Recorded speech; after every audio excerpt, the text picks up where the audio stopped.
একটা মিনিমাম কারেন্টের নিচে না নামলে সেটা অফ হয় না। কেন অফ হয় না? কারণ হচ্ছে আমরা দেখে আসছি যে এই গেট কারেন্টটা সেলফ সাস্টেনিং। তো এই গেট কারেন্টটা ইনিশিয়ালি দিলেই পরবর্তীতে কারেন্টটা কাট অফ করে দিলেও কোনো প্রবলেম হয় না। সেই জন্য এই দুইটা কারেন্টের মান নাম চলে আসছে আর কি। তাহলে হোল্ডিং কারেন্ট হচ্ছে অন থেকে অফ হওয়ার সময় যে মিনিমাম কারেন্টটা নিচে নামাতে হবে এই লুপটাকে ব্রেক করার জন্য, সেটা হচ্ছে হোল্ডিং কারেন্ট। আর হচ্ছে ল্যাচিং কারেন্ট হচ্ছে অফ থেকে অন করার জন্য এই লুপটা এস্টাবলিশ করার জন্য মিনিমাম রিকোয়ার্ড কারেন্ট। তো সেটা কিরকম? থাইরিস্টার আমরা কোথায় কানেক্ট করি? আচ্ছা, আমি আজকে লেকচারটা ভালো করে খেয়াল করে আমি কোশ্চেন করবো তোমাদের। একটু মানে কনসেন্ট্রেশনের অভাব দেখা যাচ্ছে। কনসেন্ট্রেশন বাড়ানোর অভাব, মানে কনসেন্ট্রেশন বেশি থাকলে আমি হয়তো কিছু করবো না, যেহেতু কনসেন্ট্রেশনের অভাব সেহেতু কিছু মানে অ্যাটেম্প নিতে হবে আর কি। তো এরপর যদি দেখি আবার কনসেন্ট্রেশন বেড়ে গেছে তাহলে অ্যাটেম্প নিবো না। তো আজকে আমি কিছু কোশ্চেন করবো, র্যান্ডম দু একজনকে ধরে কোশ্চেন করবো। ঠিক আছে, সো বি প্রিপেয়ার এই আজকে যা পড়াচ্ছে তার উপরে। আচ্ছা, তো সেই হিসেবে তোমাদের একটা কুইজ একটা বা যদি এরকম চলতে থাকে সবগুলো কুইজে মার্কিং হতে এইভাবেই করবো আর কি। আর যদি তোমরা মোটামুটি এনগেজ থাকো, ইন্টারেক্ট করো, তাহলে as as it is quiz যেরকম নেই সবসময় ওইভাবে নিবো। যদি ইন্টারাকশনের অভাব হয় কিছু করার নেই, এভাবে ইনস্ট্রাকশন আছে আর কি। শুধু এভাবে এভাবে ইনস্ট্রাকশন না, কুইজের সময় এবং ভাইবার সময় তো অন রাখতেই হবে। ইনফ্যাক্ট আলোচনা চলছে হচ্ছে ক্লাসের সময় তোমাদের মানে ভিডিও অন রাখার কথাবার্তা চলতেছে আর কি। এখন আমি জানি না সেটা ইমপ্লিমেন্ট করবে কিনা। তা আমি এগুলোর পক্ষে না, কিন্তু তোমাদের যদি আসলে মানে বেশি পিছায় থাকো বা হচ্ছে মনোযোগের অভাব থাকে তাহলে বাধ্য হয়ে এটা করতে হবে। ঠিক আছে, তাহলে আজকে আমি শেষের দিকে কিছু কোশ্চেন করবো। সো ওগুলা ভালো করে খেয়াল করো আজকে যা পড়াবো তার উপরে। আর অ্যাটেন্ডেন্স দিয়ে ফেলছো যারা আছো এখানে, তাহলে আমি অ্যাটেন্ডেন্স সেভ করে রেখে দিচ্ছি। স্যার আমার দেয়া বাকি আছে, আমি একটু দিয়ে নিই। তারপর দিয়ে ফেলো, 13 জন বাকি আছে, দিয়ে ফেলো এখন। আর যাদের হোল্ডিং কারেন্টের মান সেম হওয়ার কথা, তো সেম হয় না কেন আমরা বলতেছি। যে ডাউনে দিয়ে ফেলছো না? আচ্ছা, ঠিক আছে, তাহলে আমি এটা ইয়ে করি,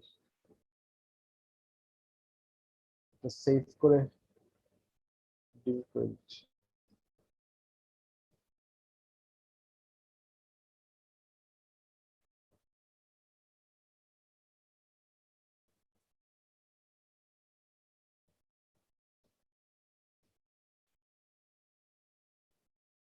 আচ্ছা, তাহলে ল্যাচিং কারেন্ট আর হোল্ডিং কারেন্টের ব্যাপারটা বোঝা গেছে কোনটা কি জিনিস। আচ্ছা, কেন ল্যাচিং কারেন্টটা একটু ব্যাখ্যা করি তাহলে হয়তো একটু ক্লিয়ার হতে পারে। আমরা একটা প্র্যাকটিক্যাল সার্কিট দেখি, সেটা হচ্ছে এটা একটা এসি ধরো, এসি, আচ্ছা এসি ধরলাম, আমরা ডিসি আপাতত ধরছি না। আমরা এই টাইপের একটা ধরো লোড ড্রাইভ করাচ্ছি। এখন লোডটা এমন, লোডের রেজিস্ট্যান্স মান এত বেশি, ধরো এখানে 5 মিলি অ্যাম্প কারেন্ট ফ্লো করতে পারে। ধরো লোডটা একটা রেজিস্টিভ লোড, সেটা রেজিস্ট্যান্স আর এখানে ভোল্টেজ সোর্সটা এমন যে ম্যাক্সিমাম 5 মিলি অ্যাম্প পর্যন্ত কারেন্ট লোডটা অ্যালাউ করতে পারে। তো আমরা যদি এটা লোডটাকে ড্রাইভ করাই, থাইরিস্টর কারেন্টের মান ম্যাক্সিমাম মিলি অ্যাম্পের বেশি আসবে না। আচ্ছা, অন দ্য আদার হ্যান্ড আমাদের ধরো এই কিউ টু কে অন করতে বা কিউ 1 কে অন করতে মিনিমাম একটা কারেন্ট লাগবে না, এই কারেন্ট বেস কারেন্ট, সেই কারেন্টটা ধরো হচ্ছে 10 মিলি অ্যাম্প। কথা কথা, এই 10 মিলি অ্যাম্প কারেন্ট লাগে এই দুইটা ট্রানজিস্টরকে অন করতে। 10 মিলিঅ্যাম্প মানে ফুললি স্যাচুরেশন যেতে 10 মিলিঅ্যাম্প কারেন্ট লাগে। তাহলে কি 5 মিলিঅ্যাম্প কারেন্ট দিয়ে কোনোভাবে এইটাকে আহ, মানে ল্যাচ করা সম্ভব? সম্ভব না। তার মানে হচ্ছে আমাদের এই ল্যাচিং কারেন্টটা এক্ষেত্রে হচ্ছে 10 মিলিঅ্যাম্প ইন দিস কেস। মানে এটা একটা এক্সাম্পল দিলাম, 10 মিলিঅ্যাম্প থাকে না, আরো কম থাকে। সো এটা হচ্ছে ল্যাচিং কারেন্ট, কম না, অনেক ক্ষেত্রে বেশিও থাকতে পারে, যদি হাই পাওয়ার থাইরিস্টরের ক্ষেত্রে আরো বেশি থাকে। তো হোল্ডিং কারেন্টও সিমিলার একটা কোয়ান্টিটি, যখন অফ করব তখনও এই কারেন্টটা 10 মিলি অ্যাম্পের নিচে না নামলে আসলে এই লুপটা মানে সাস্টেনিং, সেলফ সাস্টেনিং একটা লুপ। সেই জন্য এই 10 মিলি অ্যাম্পের নিচে আনতে হবে। সেই ক্ষেত্রে 10 মিলি অ্যাম্পের হোল্ডিং কারেন্ট। ঠিক আছে, so in ideal cases latching current আর হোল্ডিং কারেন্ট সেম হওয়ার কথা, কিন্তু সেম হয় না। কারণ হচ্ছে আহ, কারণটা খুব সহজে কিভাবে ব্যাখ্যা করা যায়, অনেকটা এরকম। আমি জানি না তোমাদের গাড়ি ঠেলার কথা আছে নাকি। তো গাড়ি ঠেলার অভিজ্ঞতা থাকতে পারে খুব খারাপ অভিজ্ঞতা না, অনেকের মাঝে গাড়ি নষ্ট হয়ে যেতে পারে। গাড়ি আজকাল মানে খুবই আনরিলায়েবল একটা আহ, মানে ট্রেন্ড হয়ে গেছে। গাড়িগুলো এত এত রিলায়েবল না। আগের দিনের গাড়িগুলো তাও কিছু রিলায়েবল ছিল, এখন অনেক ইলেকট্রনিক্স আসছে, এখন অনেক কম্পোনেন্ট আসছে, তো গাড়িগুলো বেশিরভাগ ক্ষেত্রে একটা মানে নর্মাল একটা সেন্সর গাড়ি স্টার্ট নিচ্ছে না সেরকম, বা হচ্ছে এই মানে গাড়ির চাকার আশেপাশে কিছু সেন্সর থাকে স্পেশালি হাইব্রিড গাড়িগুলোতে।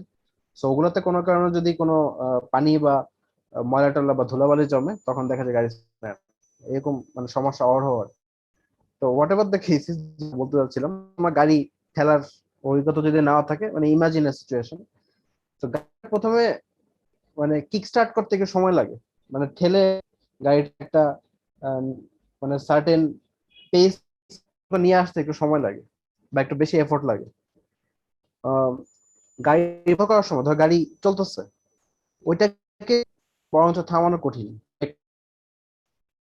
মানে আমার কথা বুঝতে পারছো? একটা থামা গাড়িকে মানে একটা নির্দিষ্ট স্পিডে আনতে বেশ ভালো এনার্জি ব্যয় হয়। অন দ্য আদার হ্যান্ড, ইনার্শিয়ার কারণে গাড়িটা যদি কোনো কারণে মুভ করতে থাকে, সেটা আসলে থামতে অনেক সময় লাগে। তার মানে একটা বন্ধ জিনিসকে অন করতে বেশি এফোর্ট দিতে হয়, এটা হচ্ছে মানে ন্যাচারাল একটা আহ, একটা ফেনোমেনা বলতে পারো। আর একটা অন জিনিসকে অফ করা কঠিন। তো কেন কঠিন সেটা আমরা একটা আইডিয়া পেতে পারি। সেটা একটা সিম্পল আইডিয়া এখানে যদি দিই, বেসিক্যালি এটা কি ট্রানজিস্টর, ধর একটা এনপিএন ট্রানজিস্টর। সো এনপিএন ট্রানজিস্টরটাকে অন করলে সেটা ক্যারিয়ার এখানে মুভ করা শুরু করবে। এগুলো কিন্তু কোশ্চেন আসতে পারে যে এই হোল্ডিং কারেন্ট ল্যাচিং কারেন্ট সমান না কেন, বা ল্যাচিং কারেন্টের মান কেন হোল্ডিং কারেন্টের চেয়ে বেশি। এই টাইপের কোশ্চেন কিন্তু আসতে পারে। সো এটার অ্যান্সার ওরকম স্ট্রেট ফরওয়ার্ড নাই। সো এগুলো লেকচার যারা ফলো করবো তারা হয়তো দিতে পারবো আর কি, অ্যান্সার হয়তো 2-3 লাইনে। না, গাড়ি ঠেলার বিষয়ে ভাবার দরকার না, আমি যে এখন যেটা বলতেছি এগুলো বলবো আর কি, আমি তো তোমাদের বোঝার জন্য বলছি। এখন যেটা বলবো বলতেছি সেটা একটু ব্রিফলি এক্সপ্লেন করলে হবে। আচ্ছা, ডিউরিং অফ কন্ডিশন আর অন কন্ডিশন দুইটা আমরা চিন্তা করি। অফ কন্ডিশনে এখানে ক্যারিয়ার কি বেশি থাকবে না কম থাকবে কম্পেয়ার টু অন কন্ডিশন? কম থাকবে। তাহলে এখানে career density during off condition, career density খুবই কম থাকবে, ধরো খুবই কম। আর ডিউরিং অন কন্ডিশন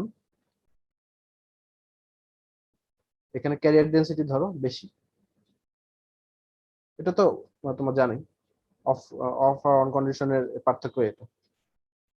তার মানে এটাকে অন করতে গেলে, এটাকে অফ থেকে যদি আমরা অন করতে যাই, তাহলে আমাদের ক্যারিয়ার ইনজেক্ট করতে হবে। ইট takes time, not only time, it takes energy. এখান থেকে আমাদের ক্যারিয়ার সাপ্লাই করতে হবে এখানে, তাহলে আমরা সেটাকে অন করতে পারবো। অন দ্য আদার হ্যান্ড, যখন অন আছে এই অবস্থা থেকে অফ করার জন্য আমাদের ক্যারিয়ারকে রিমুভ করতে হবে। তো ক্যারিয়ার রিমুভ করতে গেলে তোমার যদি আইজিবিটি এর অ্যানালজিটা মনে থাকে, আইজিবিটিও কিন্তু অফ করতে সময় বেশি লাগে, বিজেটি অফ করতে বেশি সময় লাগে। তো এগুলো সবগুলোই কিন্তু ওই এই সেম ঘটনার জন্য বেশি সময় লাগে। কেন? কারণ হচ্ছে কোন একটা চার্জকে মুভ করা বা রিকম্বাইন করা বা মুভ করা, এটা করতে সময় অনেক বেশি লাগবে। হোয়ারেজ অন করার সময় যেহেতু চার্জ কম, চার্জ প্রোভাইড করলেই এটা ড্রাস্টিক্যালি অন হয়ে যায়। কিন্তু অফ করার সময় জিনিসটা অনেকটাই রিভার্সড। তোমাদের যদি খেয়াল থাকে আইজিবিটির অন অফ কার্ভটা, অন হওয়ার সময় বেশ ভালোই তাড়াতাড়ি অন হয়ে যাচ্ছিল, অফ হওয়ার সময় এরকম বেশ ভালো সময় লাগতেছিল। তো বিজেটির ক্ষেত্রে অনেকটা এরকম। তাহলে অন আর অফ হওয়ার সময় এই টাইম ডিফারেন্স গুলা বেশিরভাগই হচ্ছে ক্যারিয়ারের কনসেন্ট্রেশনের জন্য হয়। তো ক্যারিয়ার কনসেন্ট্রেশন বেশি থাকাতে এই ক্যারিয়ার গুলাকে রিমুভ করতে it takes time and effort. So naturally দেখা যায় এই ল্যাচিং কারেন্টটা অনেক বেশি হয় আর হোল্ডিং কারেন্টটা অনেক কম হয়। জিনিসটা এই ঘটনাটা এই কারণেই হয় আর কি। তো এটা আরো ভালো ব্যাখ্যা আছে, তো আমাদের এখানে সিলেবাসে আসলে এত ডিটেল ব্যাখ্যা নেই, জাস্ট হচ্ছে আহ মানে এমনি সুপারফিশিয়াল একটা এক্সপ্লেনেশন। কারণ আমাদের এই হারুনুর স্যারের বইতে যেই সংজ্ঞাটা দিছে হোল্ডিং টাইম, ওটা জাস্ট সিম্পলি একটা রাবিশ। ওই মানে অ্যাটলিস্ট আমার কাছে রাবিশ মনে হয়েছে, তোমাদের কাছে অত ভালো মনে হতে পারে, আমার কাছে মনে হয়েছে that doesn't make any sense. So latching current আর হোল্ডিং কারেন্টের এই এই সংজ্ঞাটা মনে রাখবা। জাস্ট হচ্ছে ল্যাচিং কারেন্ট হচ্ছে অফ থেকে অন হওয়ার সময়, আর হোল্ডিং কারেন্ট হচ্ছে উল্টা। অন থেকে অফ হওয়ার সময়। স্যার তাহলে একটা কি ক্যারিয়ার ইনজেকশন একটা রিকম্বিনেশনের কারণে? হ্যাঁ, এটা আমি বলতে পারবো, মানে রিকম্বিনেশন, আমরা বেসিক্যালি রিকম্বিনেশন করি অফ করি আর কি, কারণ যেহেতু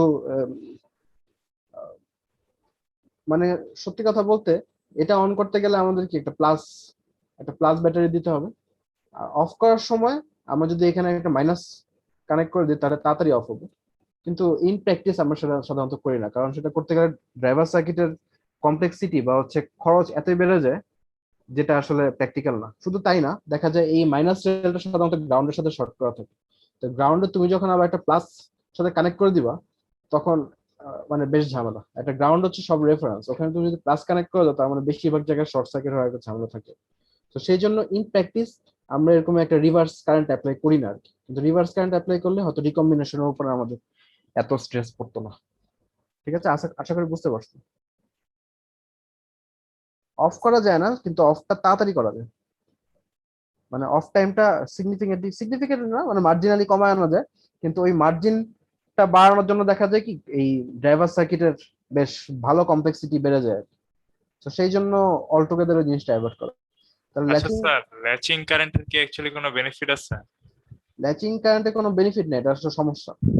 কারণ হচ্ছে ideally latching current equal holding current should be equal to zero in ideal cases, মানে জিরো কারেন্টেই সেটা অন হয়ে যাবে বা হচ্ছে খুব কম কারেন্টে সেটা অন হয়ে যাবে, আমরা সেটা চাই।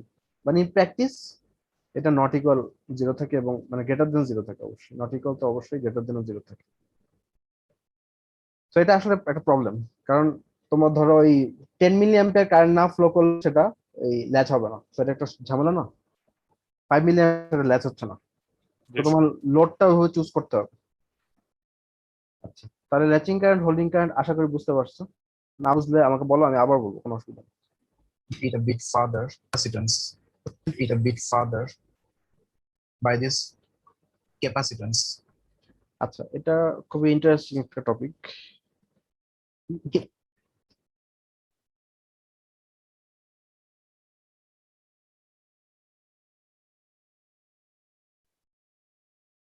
না, না, লোড ছাড়া এসিআর রান করবো না, এটা একটা সমস্যা। ঠিক স্যার আছে, এসসিআর এ স্যার এনপি পিএন এর মাঝখানে ডোপিং কনসেন্ট্রেশন সবগুলোরই কি সেম থাকে? না, ডোপিং কনসেন্ট্রেশন সেম থাকে না, ডোপিং তাহলে কনসেন্ট্রেশন তো অবশ্যই সেম থাকে না। ভোল্টেজ ব্লক করার মানে অ্যাভেলেবিলিটি স্যার, তাহলে তো স্যার আপনার এক একজনের এক এক রকম হবে স্যার, অ্যাবিলিটি স্যার এক একজন এক এক রকম হবে হ্যাঁ, মানে। এটা আসলে এই ক্যারিয়ার কনসেন্ট্রেশন আর থিকনেসটা ডিপেন্ড করে হচ্ছে যেহেতু এসিআর সাধারণত হাই পাওয়ার ডিভাইস, সেটা আমাদের এখানে পাওয়ার ইলেকট্রনিক্স ইউসেজে এটা বেশিরভাগ ক্ষেত্রে ইউজ করা হচ্ছে ইয়েকে blocking, voltage blocking, V blocking voltage বাড়ানোর জন্য। তো ব্লকিং ভোল্টেজ কিভাবে বাড়ানো যেতে পারে, ইদার এটা থিকনেস বাড়ায় অথবা ক্যারিয়ার কমায়। তো মেইন টার্গেট থেকে হচ্ছে এটা ব্লকিং ভোল্টেজ বাড়ানো, কারণ ইন প্র্যাকটিস তোমাদের যদি আচ্ছা, ভারত থেকে যে বিদ্যুৎটা আসছে এটা কি এসি না ডিসি জানো এটা? আর এটা ডিসি স্যার, ডিসি, ডিসি, তাহলে মানে ডিসি কে স্যার এসি তে কনভার্ট করতে হচ্ছে। এসসিআর দিয়ে স্যার রেকটিফিকেশন করে স্যার। হ্যাঁ, রেকটিফাই তো না, ওখানে রেকটিফাই ওরা করে আমাদের দেয় আর কি, ডিসি বানায় আমাদের দেয়। কেন দেয়, কারণ হচ্ছে কোনোভাবেই আমাদের ফ্রিকোয়েন্সি তাদের সাথে, মানে আমাদের ফ্রিকোয়েন্সি যে ধাক্কাটা তারা যেন ওখানে না পায়, মানে টোটালি জিনিসটাকে আইসোলেট করে দেয়। মানে এমন যদি হয় যে আমাদের বাংলাদেশে গ্রিড ফেল করছে, ওরা যদি এসি টু ডিসি কনভার্ট না করে দিত তাহলে দেখা যেত ভারতেরও একটা অংশে গ্রিড ফেল করে যেত, কারণ হচ্ছে ফ্রিকোয়েন্সি মানে খুব বেশি আপ আপ ডাউন হয়ে গেলে সাধারণত গ্রিড ফেল করে। তো এখানে যেটা করছে তারা, সেজন্য এটাকে পুরোপুরি ডিসি তে কনভার্ট করে একেবারে আইসোলেটেড, মানে এখানে যা ইচ্ছা তাই হোক, এখানে পুরো যাক, শর্ট সার্কিট হয়ে যাক, আগুন লেগে যাক, ওদের ওখানে যেন কোনো এফেক্ট না আসে। মানে দ্যাটস ভেরি ক্লেভার, আমি বলতেছি না সেটা খারাপ, but that's very clever. Circuit breaker থাকে, কিন্তু সার্কিট ব্রেকার গুলো অপারেট করতে ইট টেকস আ ওয়াইল, মানে ধরো মিলি সেকেন্ড লেভেলের 20 মিলি সেকেন্ড বা সেকেন্ড এরকম সময় লাগে। যদি খুব বেশি ম্যাসিভ আকারে ফল্ট হয় তখন দেখা যায় 10 মিলি সেকেন্ডে তোমার টারবাইনের এই কয়েল টয়েল পুরো ছাই হয়ে যাচ্ছে। সো সমস্যা আর কি, এই জন্য মানে এটা খুবই আহ মানে কি বলবো, শুধু তাই না, অনেক সময় থান্ডারিংও হয়, যেগুলো লো ভোল্টেজ লাইনে থান্ডারিং হলে আসলে এই প্রোটেক্ট করা, মোটামুটি প্রোটেক্ট করা যায় না বললেই চলে আর কি। মানে লাইটনিং অ্যারেস্টার আছে, লাইটনিং অ্যারেস্টার দিয়ে প্রোটেক্ট করা, তো অন্য কোনো সুইচ গিয়ার মেকানিজম দিয়ে ওটা প্রোটেক্ট করা করতে করতে আসলে এই মানে সুইচ গিয়ার ট্রিপ করতে করতে ওটা আসলে মানে ভোল্টেজ বেড়ে অনেক ড্যামেজ করতে পারে। তো আরো অনেক অ্যাডভান্স জিনিস আসছে, কিন্তু এগুলা এক্সপেন্সিভ হওয়াতে সব জায়গায় ইউজও করা হয় না। এটাও আসলে মানে ইকোনমিও একটা এখানে ফ্যাক্টর। তো যাই হোক, যেটা বলতে চাচ্ছিলাম, দেখো ভারতের বিদ্যুতে কিন্তু অনেক হাই ভোল্টেজ নেয়। আমার যতটুকু মনে পড়ে 400 কেভি, খুব সম্ভবত 400 কেভি মনে হয়, 400 কেভি ডিসি। আমি এক্স্যাক্টলি শিওর না, বা আমি ভুলে গেছি আর কি, আমি জানতাম এটা খুব সম্ভবত 400 মনে হয়, আমি শিওর না। তো 400 কেভি 500 মেগাওয়াট আসে স্যার। না, মেগাওয়াটের কথা বলতেছি না, আমি ভোল্টেজের কথা বলতেছি। ভোল্টেজটা হচ্ছে অ্যারাউন্ড 400 কেভি ডিসি খুব সম্ভবত। তো সেটা বুঝতেই পারতেছো, এই হাই ভোল্টেজকে যদি তুমি এসিতে কনভার্ট করো অথবা এসি থেকে ডিসি তে কনভার্ট করো, তাহলে এখানে খুব হাই ভোল্টেজ থাইরিস্টার অ্যাপ্লাই করতে হবে, রেকটিফাই করার জন্য হাই ভোল্টেজ থাইরিস্টার অ্যাপ্লাই করতে হবে। সো এটার ক্ষেত্রে বুঝতেই পারতেছো ভোল্টেজের সাথে এটার অনেক ডিফারেন্স থাকবে। প্রথমত এটার এই থিকনেস গুলো বেশি থাকবে, ক্যারিয়ার কনসেন্ট্রেশন কিছু মানে কম বেশি ঠিক না, মানে অ্যাডজাস্ট করতে হবে depending on the load. So আমাদের এখানে মেইন টার্গেট হচ্ছে ব্লকিং ভোল্টেজ বাড়ানো আর হচ্ছে কারেন্ট বাড়ানো, এই দুইটা হচ্ছে একটা মেজর টার্গেট থাকে। সো সেই হিসেবে এইসব ডোপিং বলো বা হচ্ছে এই থিকনেস বলো, এগুলো অ্যাডজাস্ট করা হয়।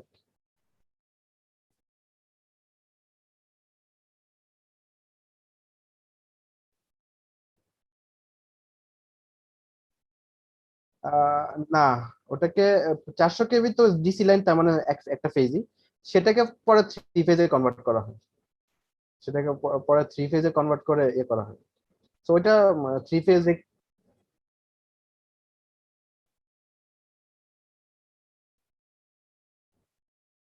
হ্যাঁ থ্রি ফেজ লাগবে, থ্রি ফেজ।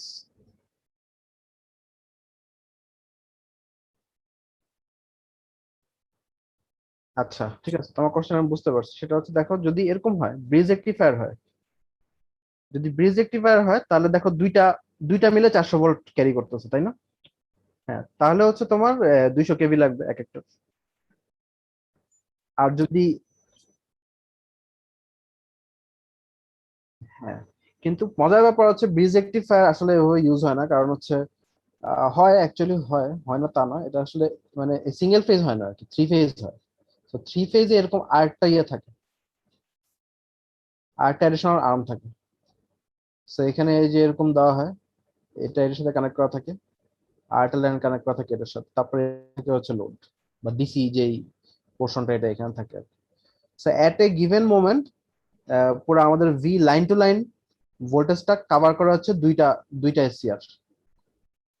সো আমাদের যেই লাইন ভোল্টেজ, সেই লাইন ভোল্টেজকে দুইটা ভাগ করলে আমাদের এক একটা এসিআর এর ইয়ে আসবে আর কি, ক্যাপাসিটি আসবে। তো এখানে 400 কেভি যেটা বলতেছে সেটা হচ্ছে এই সাইডে 400 কেভি।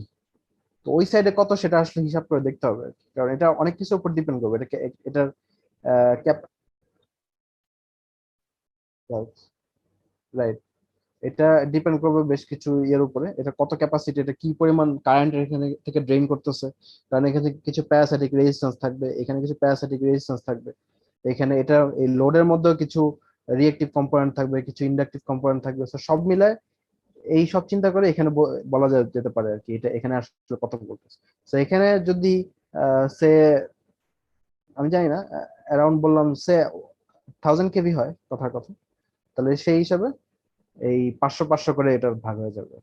একটা আইডিয়া বললাম, 1000 কেভি হবে না, সামথিং 600 সামথিং 600 কেভি সামথিং কিছু একটা হবে আর কি। তো এটা 300 300 করে তাহলে ভাগ হয়ে যাবে। ঠিক আছে, তাহলে এগুলো তো বুঝতে পারছো, খুব মানে বেসিক জিনিস আর কি। আচ্ছা যাই হোক, তারপরে কি বলে দেখি। it a bit further by this আচ্ছা তাহলে এটা যেটা বলতে চাচ্ছিলাম সেটা হচ্ছে আহ, আচ্ছা দেখি কি বলে, তারপরে বলি। capacitance, because these junctions are not perfect conductor, or semiconductors are not perfect conductor.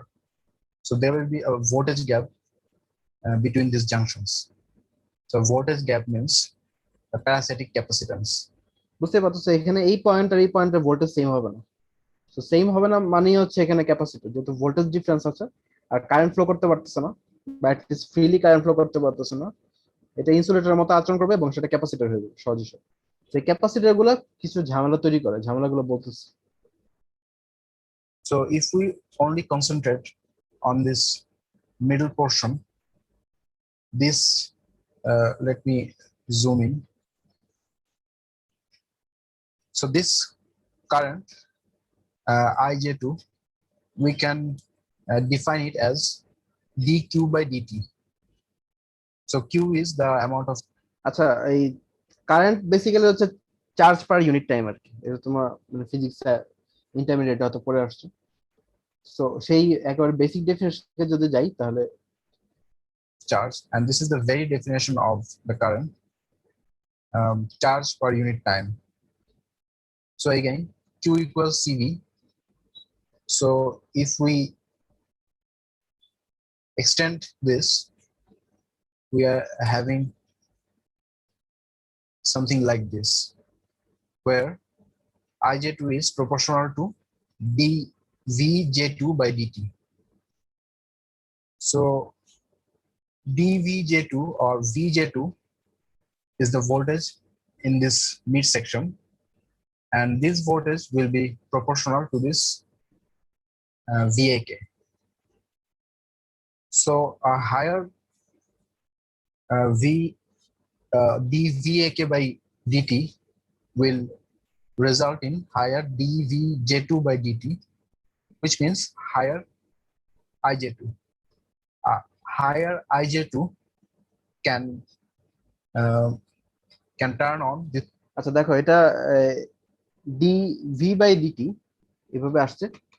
So ডিভিটা হচ্ছে মাঝখানের সেকশনে, সো মাঝখানের সেকশনের ভোল্টেজটা ডিপেন্ড করবে হচ্ছে মানে ওভারঅল মানে অ্যানোড ক্যাথোডের ভোল্টেজের প্রপোর্শনাল, এবং এটা কিন্তু কি মানে change per time, change in voltage per change in time. তো এখন যদি এটার মান খুব বেশি হয়, এই অংশটার মান যদি খুব বেশি হয়, তার মানে এই যে এর মানটা বেড়ে যাচ্ছে, বেশ ভালো মানটা বেড়ে যাচ্ছে। এখন এর মানটা বেড়ে যাওয়া মানে কি, এই কারেন্টটা কোন দিকে যাবে, এই কারেন্টটা কি আপস্ট্রিম যাবে না ডাউনস্ট্রিম যাবে, ডাউনস্ট্রিম যাবে। তার মানে ভোল্টেজ যেদিকে লোয়ার সেদিকে ফ্লো করার ট্রাই করবে, ভোল্টেজ যেখানে হায়ার সেখানে ফ্লো করবে না।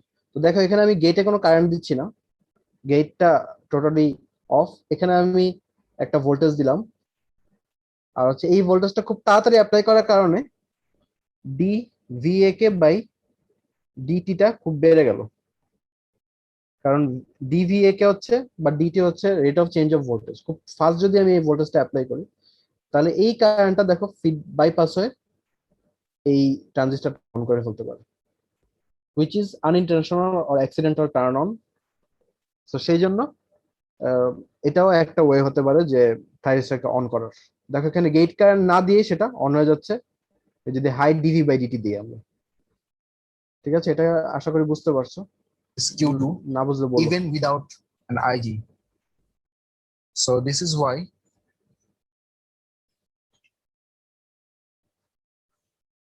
a high dv by dt can turn on the thyristor without even provide a gate pulse.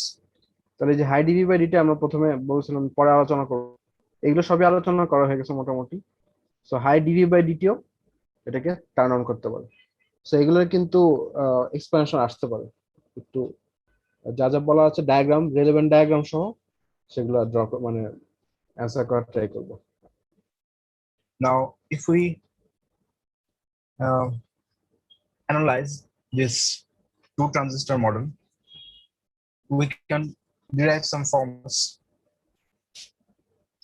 So IC, so here is the relation between IC and IE. So emitter current and collector current. So IC equal alpha IE plus, this is just a leakage current, and this is very minuscule amount or negligible.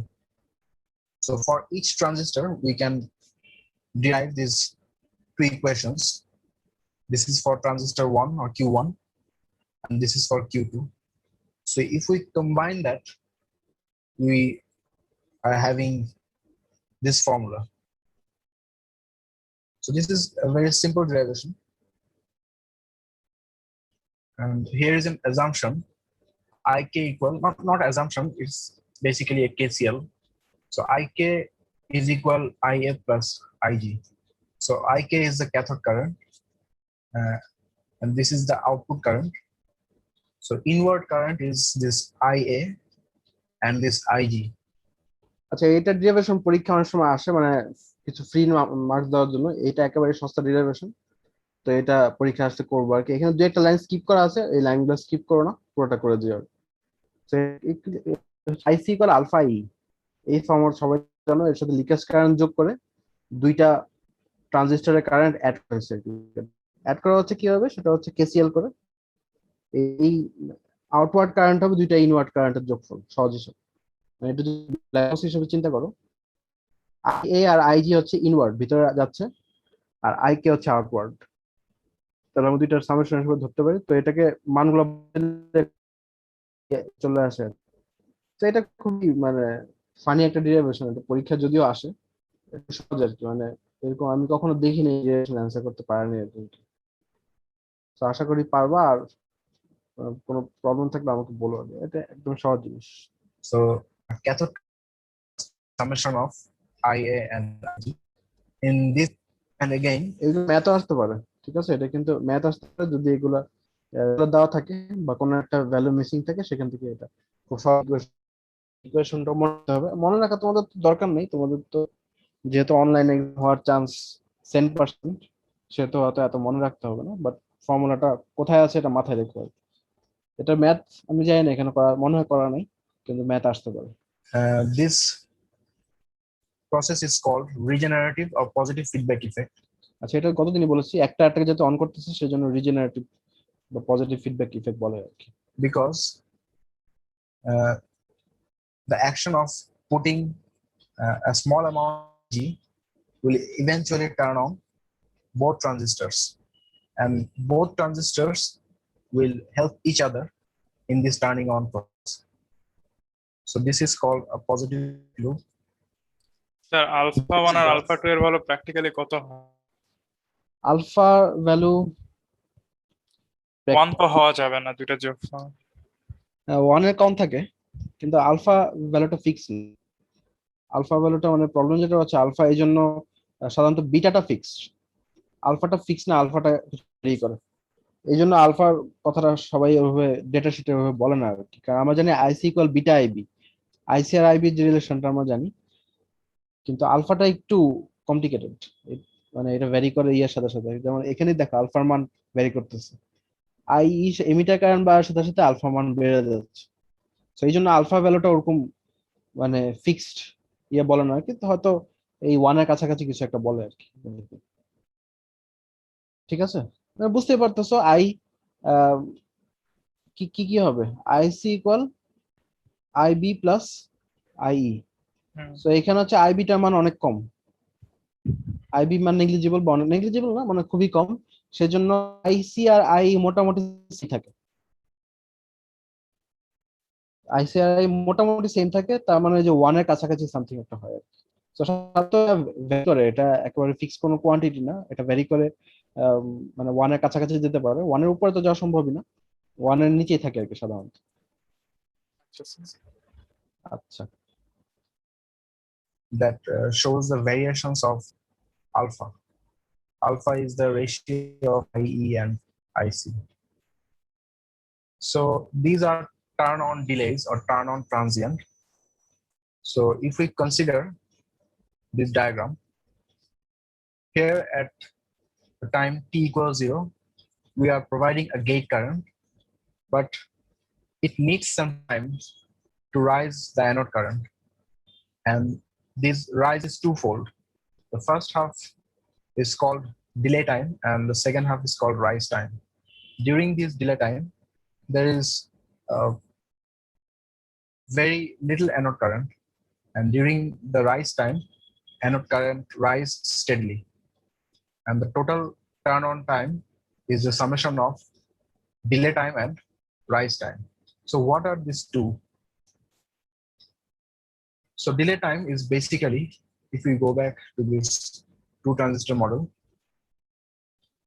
in order to আচ্ছা একটু মনে রাখি, delay time হচ্ছে প্রথমটা আর কি, প্রথম স্টেপটা, rise time হচ্ছে পরের স্টেপটা। তাহলে আমরা একটু মনে রাখার চেষ্টা করি। Turn on the thyristor. We first need to turn on this Q2. So basically the delay time is the time delay of this Q2, the turn on delay of this Q2, and rise time is the turn on delay of this Q1. So even if Q2 is on, no current or very little current will flow through this Q1. So after this Q2 is turned on, then the Q1 will start to turn on. And here comes the আচ্ছা এটা আশা করি বুঝতে পারছো। প্রথমে এটা on হতে হবে, এটা অন মানে Q two on, but Q one পুরোপুরি অন না, কিন্তু কারেন্টের অ্যামাউন্টটা খুব কম হবে, যেটা হচ্ছে আমরা ডিলে টাইম বলতেছি। তারপর কিউ ওয়ান অন হয়ে গেলে, মানে কিউ ওয়ান অবশ্যই কিউ টুর পরে অন হবে, সো কিউ ওয়ান অন হয়ে গেলে কারেন্টটা স্টেডিলি রাইজ করে আর কি। মানে এটাও খুব সামান্য সময়ের জন্যই হয়, but still there is a delay. start to turn on. And here comes the rise time. The current will steadily increase. So this time delay is for Q2 and this time delay is for Q1. So the overall delay is T on. আচ্ছা পরীক্ষা যদি question আসে, এটা আঁকার দরকার নেই, এটা না আঁকলে চলবে, ভিএ কেটা না আঁকলে চলবে, শুধু এই দুইটা আঁকলেই হবে। ঠিক আছে। আচ্ছা এই ডায়াগ্রামটা পুরোপুরি সঠিক না, এই কারেন্টটা এমন হবে না, একেবারে শার্প রাইজ করবে না, এখানে একটু ডিলে থাকবে, একটু ডিলে থাকবে।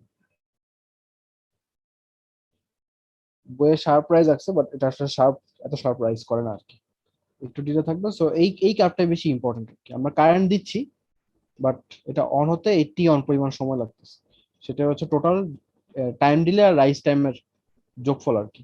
আর দুইটা সেপারেট টাইম আসছে দুইটা ট্রানজিস্টরের জন্য, মানে simply put. So here are some descriptions. You can follow that. এখানে কিছু কিতাবি কথাবার্তা লেখা আছে আর কি, ওগুলো একটু দেখ। আচ্ছা এটা পরে বলতেছি, ডিআই বাই ডিটি এখানে না বললাম, আমি পরে বলবো আসলে। This is another drawback of a thyristor. The thyristor requires a minimum time to spread the current uniformly throughout the junctions.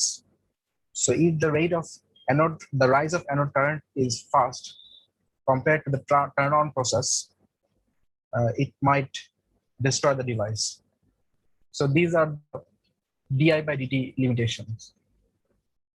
আচ্ছা এর আগে আমরা ডিভি বাই ডিটি দেখে আসছি, আর এটা হচ্ছে ডিআই বাই ডিটি। মানে কারেন্টটা খুব শার্প রাইজ করতে গেলে দেখা যাবে কারেন্ট ডিস্ট্রিবিউশনটা ইউনিফর্ম হচ্ছে না, হটস্পট ফর্ম করতে পারে। And since this is semiconductor device, এখানেও ওই সেফ অপারেটিং এরিয়াটা কিছুটা মানে রিসেস্ট, লাইক বিজেটি মসফেটের মতো ফুল ফ্লেজ আমরা ইউজ করতে পারছি না। দ্যাটস ওয়াই এখানেও হটস্পট ডেভেলপ করবে, পজিটিভ ফিডব্যাক লুপ হিসেবে এই ডিভাইসটা ডিস্ট্রয় হয়ে যেতে পারে। মানে কারেন্টের ক্ষেত্রেও সেই সেম ঘটনা এখানে আসবে আর কি। So to prevent this from happening, we might use a series inductance with the thyristor. This is called the Snubber circuit. আচ্ছা এই নামটা একটু মুখস্থ করে ফেলো, স্নাবার সার্কিট। এখানে লেখা নেই কারণ আমাদের স্নাবার সার্কিট সিলেবাসে নাই, সেজন্য এখানে অত হাইলাইট করে নেই জিনিসটাকে। তো স্নাবার সার্কিট হচ্ছে যেটা হচ্ছে কারেন্ট ডিআই বাই ডিটি অথবা ডিভি বাই ডিটি কে যে মানে রেস্ট্রিক্ট করে, সেগুলো হচ্ছে স্নাবার সার্কিট। সো কারেন্ট স্নাবার হতে পারে, ভোল্টেজ স্নাবার হতে পারে। স্নাবার মানে হচ্ছে যে সার্কিট মানে কারেন্ট বা ভোল্টেজের চেঞ্জ কে অপোজ করে আর কি, এটাই স্নাবার সার্কিট। এই নামটা মুখস্থ রাখবো, এটা কিন্তু পরীক্ষা খুব শর্ট হলেও আসতে পারে। আচ্ছা Snubber circuit. This is the turn off transient of a thyristor. This is similar to আচ্ছা এর আগেরটা ছিল অন, আর এটা কিন্তু অফ, মাথায় রেখো, এটা কিন্তু এক জিনিস না। a diode. আচ্ছা ডায়োডে কিন্তু আমরা যেরকম রিভার্স একেবারে দেখে আসছিলাম, এটা কিন্তু আগের লেকচার যে 2.1, লেকচার 2.1 এও ডায়োডে কিন্তু এই টাইপের ইয়ে ছিল। সো এই সেম জিনিস আমরা থাইরিস্টরও পাবো অফ, মানে এটা কিন্তু ডায়োডে অফ হওয়ার সময়, মানে রিভার্স ক্যারেক্টারিস্টিক মানে যে অন থেকে অফ হচ্ছে। if you can recall. So what is the reverse recovery or turn off process of a diode? It takes time to close the gap between this depletion region or to spread out the charges. The same thing will happen in a thyristor. আচ্ছা, এখানেও এটা এত জরুরি না, ভোল্টেজের লাইনটা এত জরুরি না আঁকা। এটা একটু ইনফ্যাক্ট কিছু ভুলও আছে এখানে, এই কারেন্টেরটা আঁকলেই মোটামুটি চলবে আর কি। So if we follow এটা কিন্তু সেম ডায়াগ্রাম মতো, একেবারে same to same. this diagram, this is the আর এটাও কি সেই সফট রিসেট? হ্যাঁ হ্যাঁ, এটা সফট রিকভারি। এখানে এখানে ওভারশুট আসতেছে না, বাট ওভারশুট আসতে পারে, মানে ইউ গেট দ্য আইডিয়া আর কি। মানে ডায়োডের যেই মেকানিজমে ডিলে হচ্ছিল এখানে সেম মেকানিজমে ডিলে হবে। তাহলে স্যার কি থাইরিস্টরে এরকম আছে সফট আর ফাস্ট? সাইজটা আছে কিন্তু এটা এখানে আলোচনা করা হয়নি আর কি। আচ্ছা sir. there are 3 times T1, T2 and T3. Note the T3 time. This is the time for the reverse current to diminish to 25% of its peak value. This is called T3. So why is it important? So even at T3, substantial excess carrier remains in those junctions or those regions. So if a forward voltage is reapplied before T3 has elapsed, then there will be a chance of accidental turn on. So we don't want accidental turn on like diodes. We want controlled turning on process. আচ্ছা, আমি একটু বলি, এখানে বুঝতে অসুবিধা হয় যে কি সব মেইন প্রবলেম হচ্ছে ক্যারিয়ার রিমুভ করার সমস্যা। যে এখানে কি ফরওয়ার্ড থেকে রিভার্সে গেল, আবার রিভার্স থেকে আবার ফরওয়ার্ডে যাবে আর কি পরবর্তীতে। তাহলে কি ঘটনা ঘটে, আমরা কি করতে পারি, একটা সিম্পল সার্কিট যদি আমরা আঁকি, তারপর এটার সাথে ওভারলে করব। ধরো আমরা এরকম একটা ইয়ে চাচ্ছি, সেটা ডায়োড হোক বা থাইরিস্টর হোক। থাইরিস্টর হিসেবে দেখি আমরা একটা এরকম single phase half wave rectifier. আমাদের টাইম কতক্ষণ আছে? টাইম আর 8 মিনিট আছে। আচ্ছা, আমরা কিছু আগায় ফেলি, এটা এটা পরে ছেড়ে দিব আজকে, আর যদি লাস্টে টাইম পাই কোশ্চেন করবো। আচ্ছা, তাহলে দেখা গেল এখানে আউটপুট ওয়েবসাইটটা কেমন হবে। ইনপুট যদি এমন হয়, আউটপুটটা হবে সামথিং এরকম, তাই তো? এটা সবাই এগ্রি করো। অবশ্য যেহেতু থাইরিস্টর সেহেতু আমার অন করতে হবে, ট্রিগারিং দেওয়ার পর অন হবে। আমি ধরে নিচ্ছি ট্রিগার একদম 0 থেকে দিচ্ছি, তাহলে এইভাবে অন হবে। আচ্ছা, এখন এটাকে আমরা যদি এটার সাথে সুপার ইম্পোজ করি, এই গ্যাপটা T3 পরিমাণ বেশি হতে, T3 বেশি হতে হবে।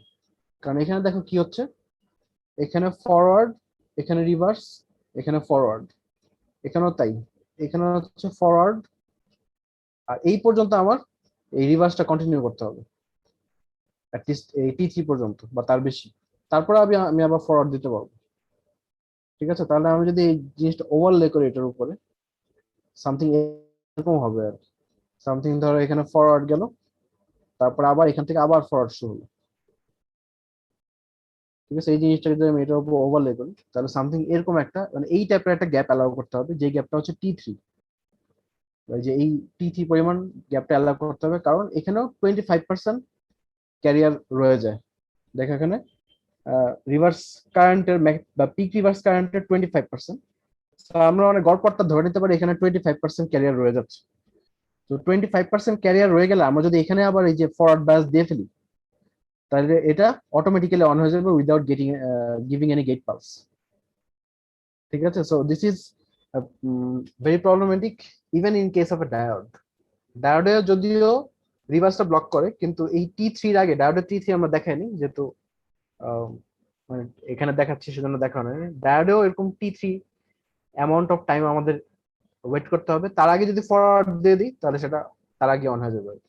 ডায়োডে এই ক্ষেত্রে এত প্রবলেম হয় না, কারণ ডায়োডে যেহেতু আমরা ফুল সাইকেলটা পাওয়ার ট্রাই করি, এখানে কোনো গেট সিগন্যালের ব্যাপার স্যাপার নেই। কিন্তু থাইরিস্টরে কিন্তু আমাদের গেট সিগন্যালের ব্যাপার স্যাপার থাকে, গেট সিগন্যাল দেওয়ার আগে আমরা চাই না সেটা অন হয়ে যাবে। তো সেজন্য আমাদের নেক্সট সাইকেলে যাওয়ার জন্য অবশ্যই T3 পর্যন্ত ওয়েট করতে হবে। এখন T3 পর্যন্ত ওয়েট করে আমি নেক্সট সাইকেলে যাব না, কারণ এটা তো আমার একটা লাইনের মেইনসের ভোল্টেজ, তাই না? এটা তো আমার T3 কি সে জানে না। এটা তার মতো এটা এই গ্যাপটা কত মেইনসের আমাদের 50 হার্টজ এর জন্য জানো কত কত সেকেন্ড? রাইট, 10 মিলি সেকেন্ড পর সে অটোমেটিক্যালি এটা পরের সাইকেলে আবার ফেরত আসবে। এখন সেই জন্য অবশ্যই T3 টা যেন 10 মিলি সেকেন্ডের কম হয়, ঠিক আছে, আমাদের যদি 50 হার্টজ এর জন্য। তো আমরা যদি এটা হাই ফ্রিকোয়েন্সিতে আরো অ্যাপ্লাই করতে যাই, ইন দ্যাট কেস আমাদের এই T3 কথা রেখে আমাদের কত ফ্রিকোয়েন্সি চুজ করব সেই করতে হবে। তো আইডিয়ালি প্রবলেম হয় না, কারণ হচ্ছে থাইরিস্টার আমরা সাধারণত খুব হাই ফ্রিকোয়েন্সি ডিভাইস ইউজ করা হয় না, কিন্তু পরবর্তীতে আমরা দেখবো আমরা মোবাইলের প্রতি ইন্টারেস্ট থাকতো তাহলে কামি সুযোগে বুঝছেন কথাবার্তা শোনা যাচ্ছে। MI 11 লাইট সুযোগে সবাই এরকম চাই তারও কিন্তু বোঝাই গেছে আমি ভাবি বৈশাখী মাইক মিউট করো। তোমরা যে কি ক্লাস করো এটা তার একটা প্রমাণ আর কি, তো যে ফোন কিনা কথাবার্তা হচ্ছে। তো দেখ সমস্যা নাই, যে সিরিয়াস সে করবা, যে সিরিয়াস না সে করবা না। তো এনিওয়ে যাই হোক, আজকে আর কন্টিনিউ করতেছি না, আমাদের ইনশাল্লাহ নেক্সট দিন তো কালকে তোমাদের ক্লাসগুলো একেবারে টানা পড়ে গেছে। আর মঙ্গলবারের ক্লাসটা একটু প্রবলেমেটিক, আমার আসলে মঙ্গলবার দুইটা থিওরি, কোনোভাবেই মানে ফুল অ্যাটেনশনে ক্লাস করানো যায় না। এখন যদি সুযোগ হয় আমি দেখি মঙ্গলবার ক্লাসটা তোমাদের প্রবলেম না হলে আমি হয়তো শিফট করতে পারি কি পরবর্তী, যাক পরে দেখা যাক, ঈদের পরে হয়তো পরে। আর তোমাদের বন্ধ তো বোধহয় 20 তারিখ থেকে না? জি স্যার, 20 তারিখ থেকে 25 তারিখ আর কি। 20 থেকে 25, এত কম তোমাদের বন্ধ দিলে কেন যায় না? অবশ্য অনলাইনে ক্লাস করতে বন্ধ স্যার